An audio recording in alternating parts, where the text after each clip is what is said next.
on peut revenir sur le discours sécuritaire du président de la République, vous approuvez totalement? Mais j'approuve totalement.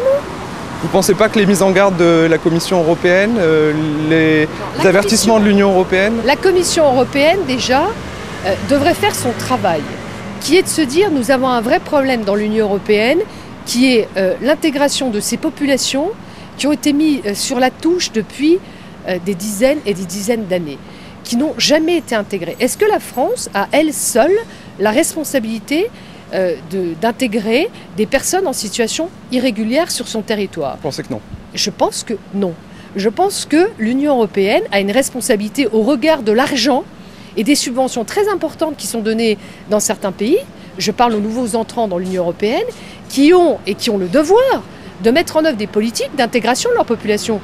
Quand vous voyez que certaines populations n'ont pas accès aux soins, n'ont pas accès à la scolarité et viennent de manière irrégulière sur le territoire français au détriment de leurs conditions sanitaires, parce que le pays des droits de l'homme, la France, ne peut pas laisser sur son territoire des personnes qui vivent dans des bidonvilles, des enfants élevés au milieu des rats et qui n'ont pas de conditions correctes d'intégration. Ceci dit, il y en a qui travaillent. Il y a des travailleurs, par exemple au KFC l'année dernière à Châtelet, qui ont fait de longs mois de grève et qui attendent d'être régularisés. Ils travaillent depuis près de 10 ans, ils ont une famille. Non. Vous savez, toutes les situations sont examinées au cas par cas dans les préfectures.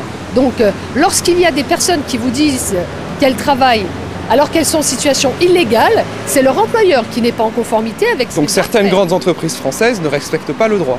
Écoutez, moi ce que je vais vous dire, et j'en terminerai par là parce que je ne vais pas rester 2 heures sur le trottoir, mais ce que je peux vous dire, c'est que pour répondre à votre question, nous sommes dans un état de droit et il est légitime de faire respecter nos lois et nos valeurs républicaines.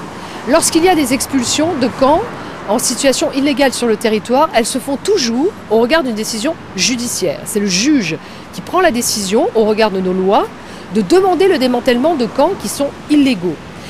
Les personnes qui sont expulsées le sont avec des aides financières, ce qui est quand même pas le cas dans tous les pays du monde, vous en conviendrez, ni même dans certains autres pays. La France s'honore à vouloir mener une politique d'intégration qui est humaine, qui est respectueuse de la dignité de la personne, respectueuse des valeurs éducatives qu'on doit aux enfants et pas à n'importe quelle condition.